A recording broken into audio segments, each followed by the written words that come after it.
Yes class, आज हम start कर रहे हैं और डिस्कस करने जा रहे हैं what is divisible profit. Profit or a portion of profit that can be legally distributed as a dividend to the shareholder is known as dividend divisible profit। ऐसा प्रॉफिट जो कि शेयर होल्डर ने उसको distribute होना बाकी है share holder में, यानी डिक्लेयर हो गया है मगर वो अभी डिवाइड नहीं हुआ है, वो कहलाते हैं divisible profit. All profit of the company is not divisible and number of factors should be considered while determining divisible profit of the company।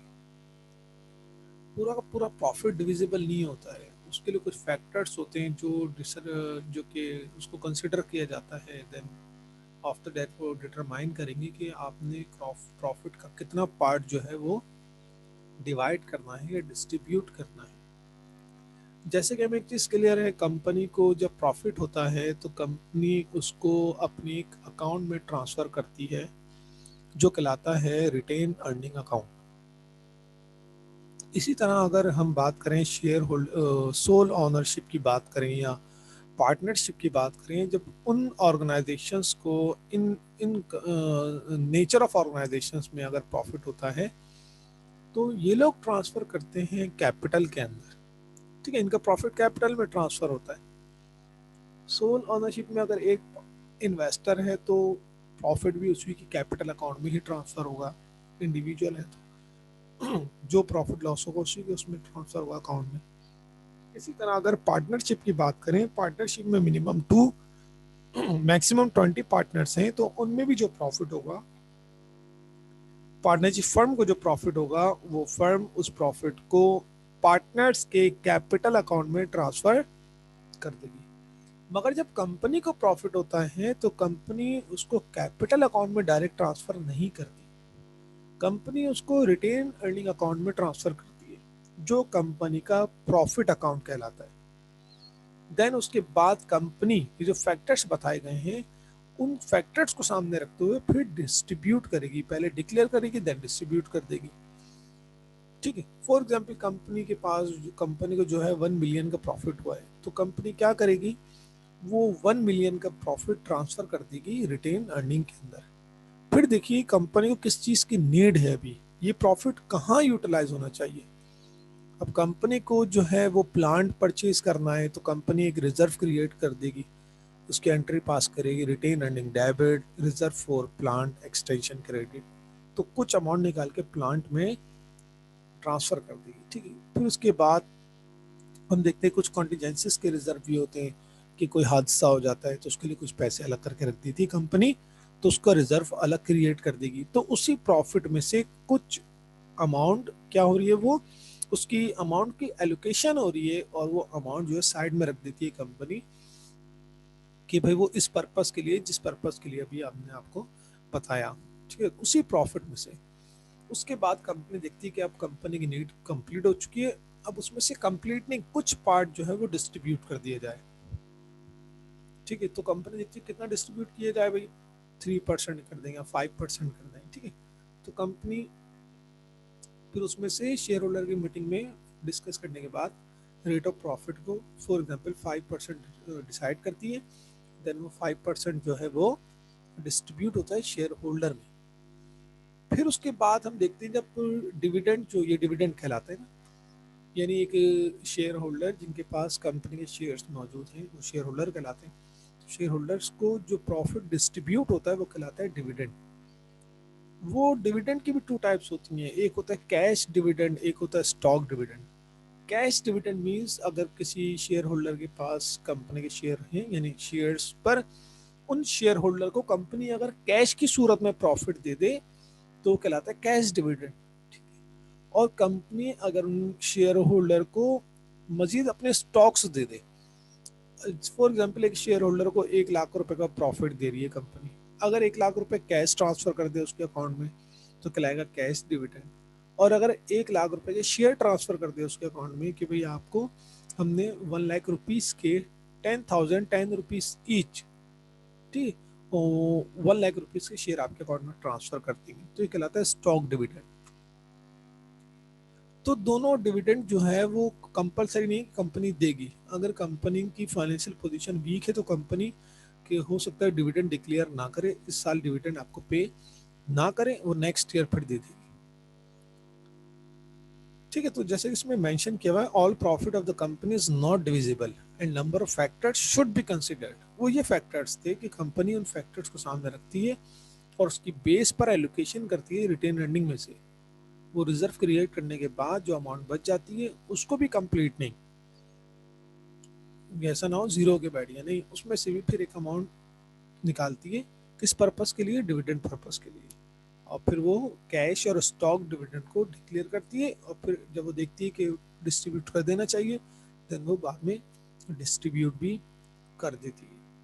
ठीक है, तो कुछ फैक्टर्स को कंसिडर करना चाहिए जब आप डिटरमाइन कर रहे हैं divisible profit of the company. तो वो प्रॉफिट जो कंपनी ने डिस्ट्रीब्यूट करना है शेयर होल्डर को और अभी तक डिस्ट्रीब्यूट नहीं किया, वो कहलाता है डिविजिबल प्रॉफिट। और ये होता है क्या है? ये प्रॉफिट के पोर्शन होता है, जैसे मैंने आपको बताया कंपनी के जो प्रॉफिट होता है कि उसका पार्ट होता है, वो पार्ट डिस्ट्रीब्यूट हो जाता है शेयर होल्डर्स को। ठीक है, तो कहलाता है डिविजिबल प्रॉफिट। ये अब नोट आ रहे हैं, छोटे छोटे से नोट है समझे। मैनेजमेंट ऑडिट, जैसे कि हमने डिस्कस किया, ऑडिट क्या होता है, इंटरनल कंट्रोल क्या होता है, इंटरनल ऑडिट क्या होता है। Management audit is an assessment of methods and policies of an organization's management in the administration and the uses of resources।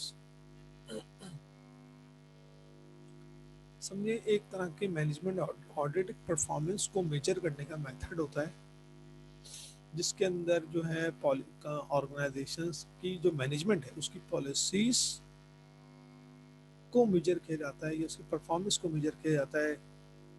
कि उस मैनेजमेंट ऑडिट में आपको हमने डिस्कस करते हैं जो रिसोर्सेस दिए गए थे ऑर्गेनाइजेशन के पास, जो रिसोर्सेस थे उसको उसकी मैनेजमेंट ने कैसे उसको यूटिलाइज किया है, कैसे यूज किया है उसको।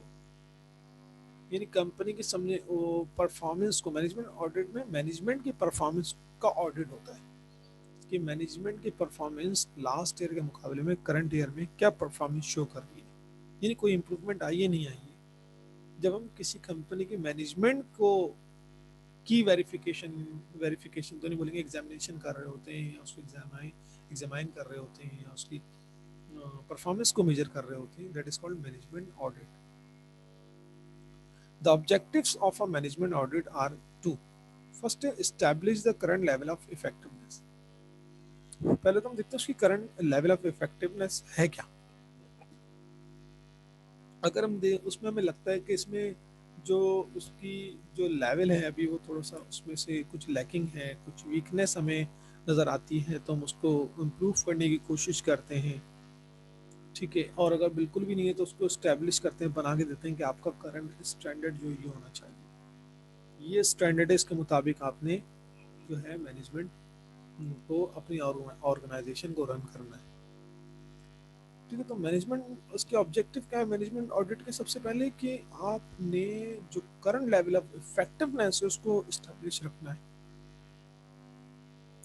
सेकंड है सजेस्ट इम्प्रूवमेंट, आपको इम्प्रूवमेंट देनी है। ठीक है, तजवीज़ देनी है इम्प्रूवमेंट की, यानी आपको इम्प्रूवमेंट आपको बतानी है कि आपकी ऑर्गेनाइजेशन में कितनी इम्प्रूवमेंट हो रही है लास्ट ईयर के। वही अब जब हम लास्ट ईयर के बाद इसलिए कर रहे हैं, कंपेयर करेंगे ना कि लास्ट ईयर आपकी परफॉर्मेंस क्या थी, करंट ईयर क्या है। अगर लास्ट ईयर जैसी है इसका मतलब है कोई इम्प्रूवमेंट नहीं है, अगर इम्प्रूव हुई है वेल एंड गुड, अच्छी बात है। तो फर्स्ट हम देखते हैं कि करंट लेवल ऑफ इफेक्टिवनेस, एक ऑब्जेक्टिव ये कि उसकी ऑब्जेक्ट इफेक्टिवनेस पता चले, सेकंड ये कि उसकी इम्प्रूवमेंट हमें पता चले। मैनेजमेंट ऑडिट के जरिए आप किसी भी ऑर्गेनाइजेशन की क्या दिखती है, उसकी इम्प्रूवमेंट को चेक करते हैं, कितनी इम्प्रूवमेंट आई।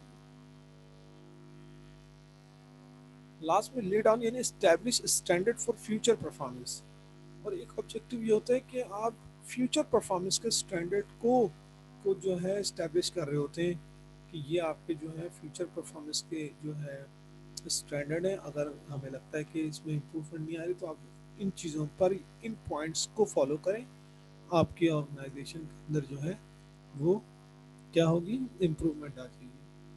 ठीक है। तो मैनेजमेंट ऑडिट में आप पहले तो कंपनी की जो इफेक्टिवनेस है, करंट लेवल ऑफ इफेक्टिवनेस, उसको चेक करते हैं कि है किस लेवल पे कंपनी काम कर रही है। जो स्टैंडर्ड हमने डिफाइन किए थे, डिटरमाइन किए थे, ठीक है, जो स्टैंडर्ड बताए गए थे वो स्टैंडर्ड को फॉलो किया जा रहा है या नहीं जा रहा। सेकंड में हम ऑब्जेक्टिव ये कि उसको इम्प्रूवमेंट बताते हैं कि भाई कंपनी की इम्प्रूवमेंट कितनी है, कि भी ये इम्प्रूव कर रही है या नहीं कर रही है, लास्ट ईयर के मुकाबले में करंट ईयर में इसकी क्या इम्प्रूवमेंट आई है। ठीक है। नेक्स्ट ऑब्जेक्टिव ये है कि अगर हमें लगता है कि उसकी इम्प्रूवमेंट है तो वेल एंड गुड। अगर इम्प्रूवमेंट कम है या कम हुई है या ना होने के बराबर है, ठीक है, तो हम फ्यूचर परफॉर्मेंस से रिलेटेड स्टैंडर्ड बनाते हैं कि आप इन स्टैंडर्ड को फॉलो करें। ठीक है। तो आपकी जो ऑर्गेनाइजेशन है वो मजीद इम्प्रूवमेंट आ जाएगी उसमें। ठीक है। तो मैनेजमेंट ऑडिट में हम क्या कर रहे होते हैं, मैनेजमेंट ऑडिट में हम कंपनी की मैनेजमेंट की परफॉर्मेंस को मेजर करते हैं कि कंपनी की परफॉर्मेंस क्या है। तो कंपनी की परफॉर्मेंस को मेजर करने के लिए हम क्या करते हैं, प्रीवियस ईयर के मुकाबले में करंट ईयर में हम चेक करते हैं कंपनी की परफॉर्मेंस कितनी इंक्रीज हुई, ये कंपनी में इम्प्रूवमेंट आई भी है नहीं आई है। ठीक है। तो मैनेजमेंट ऑडिट में हम कंपनी की परफॉर्मेंस को मेजर कर लेते हैं। नेक्स्ट,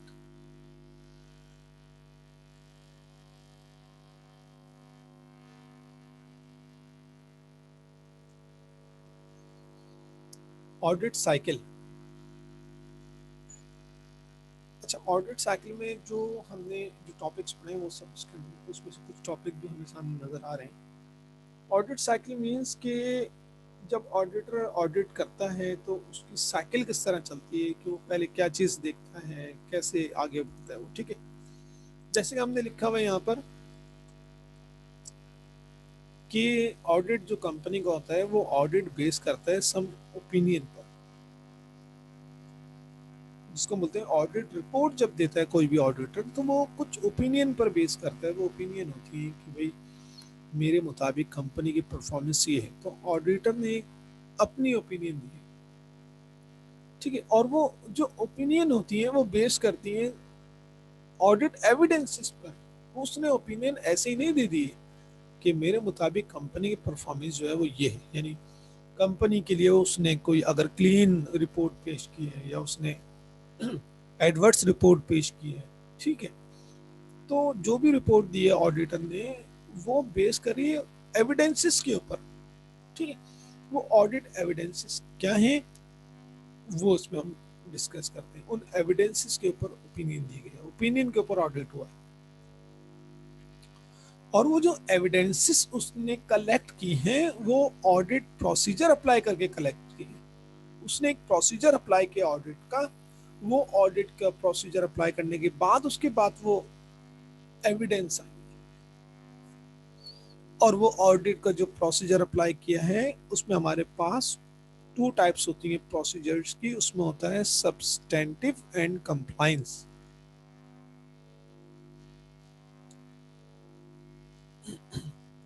सब्सटेंटिव जिसको बोलते हैं बुनियादी, बेसिक जो होते हैं प्रोसीजर जो होता है।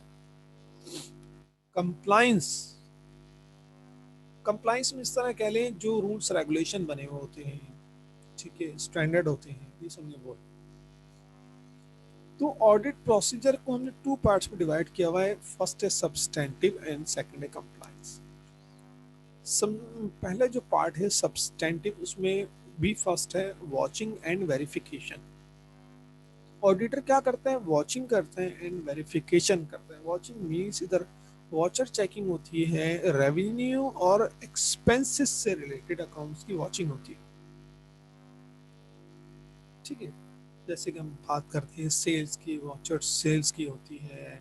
ठीक है। सैलरी एक्सपेंस है, रेंट एक्सपेंस है, ठीक है, इंश्योरेंस एक्सपेंस है, कमीशन इनकम है, तो रेवेन्यू एक्सपेंस से रिलेटेड जितनी भी अकाउंट्स हैं उनकी वॉचिंग होती है।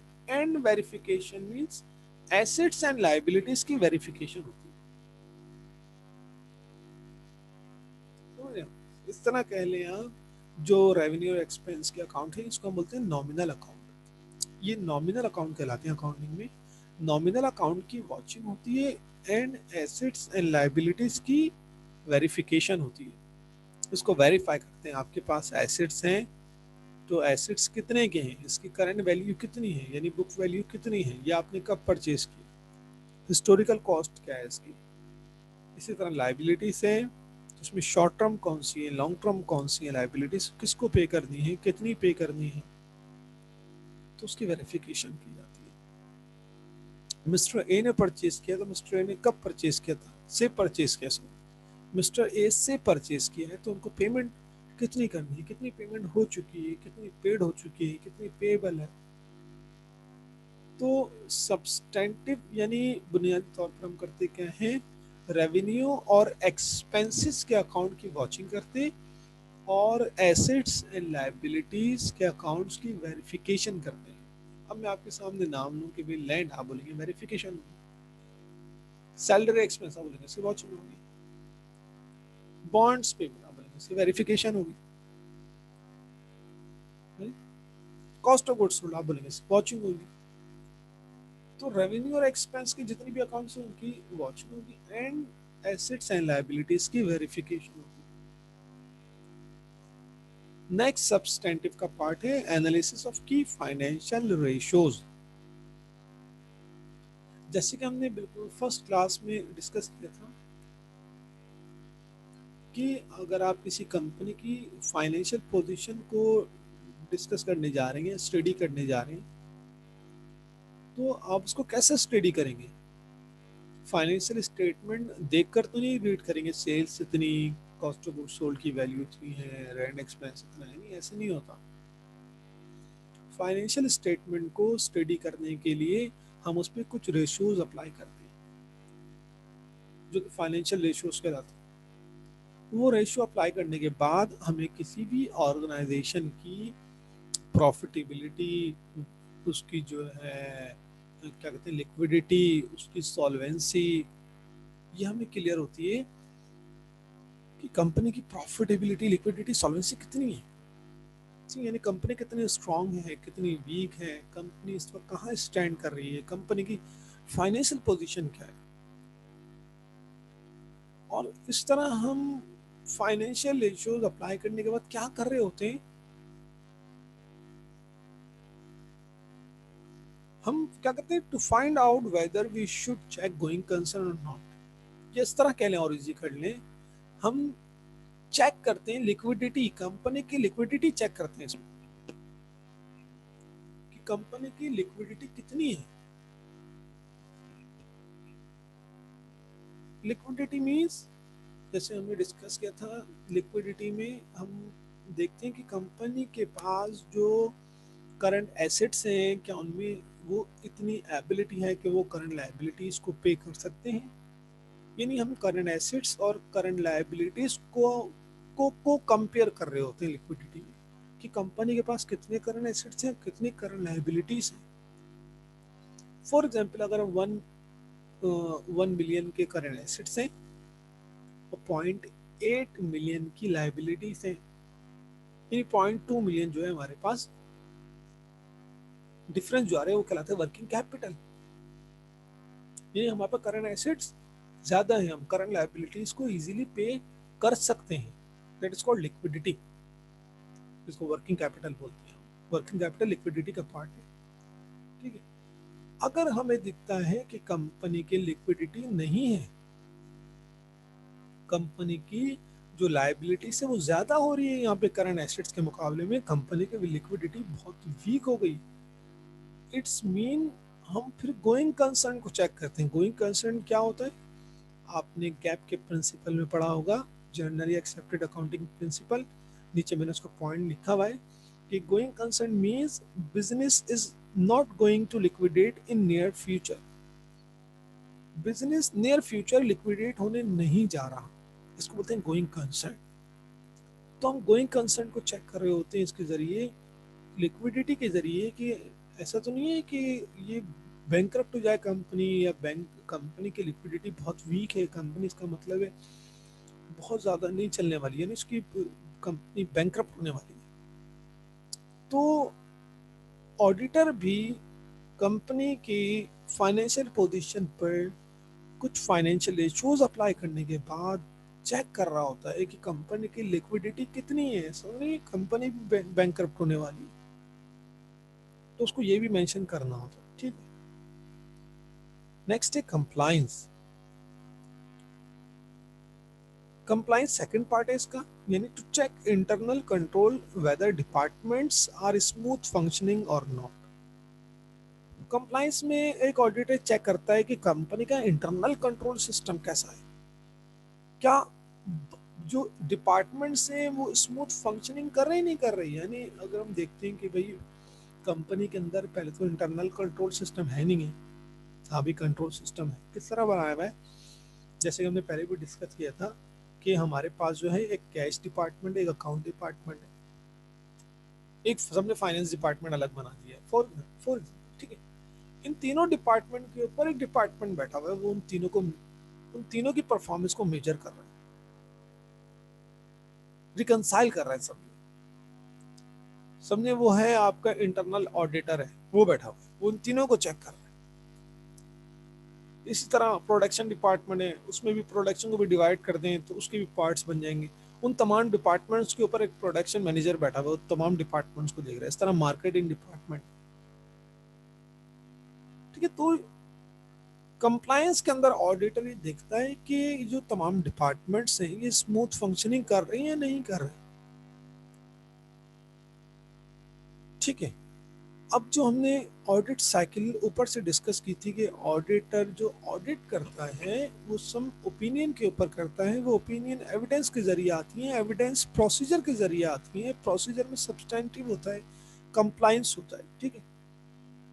अब इस ऑडिट साइकिल को हम क्या करने जा रहे हैं, रिवर्स यहाँ से स्टडी करेंगे, कंप्लायंस से स्टडी करेंगे, ठीक है। समझे कि आपका ऑडिटर यहाँ से एंटर होता है कंपनी के अंदर, जैसे एंटर होता है वो देखता है कि कंपनी के अंदर जो है जो इंटरनल कंट्रोल सिस्टम है वो मौजूद है, कंपनी के अंदर तमाम जो डिपार्टमेंट है वो स्मूथ फंक्शनिंग कर रहे हैं, ठीक है। कंपनी जो है बड़े अच्छे तरीके से रन की जा रही है, ठीक है।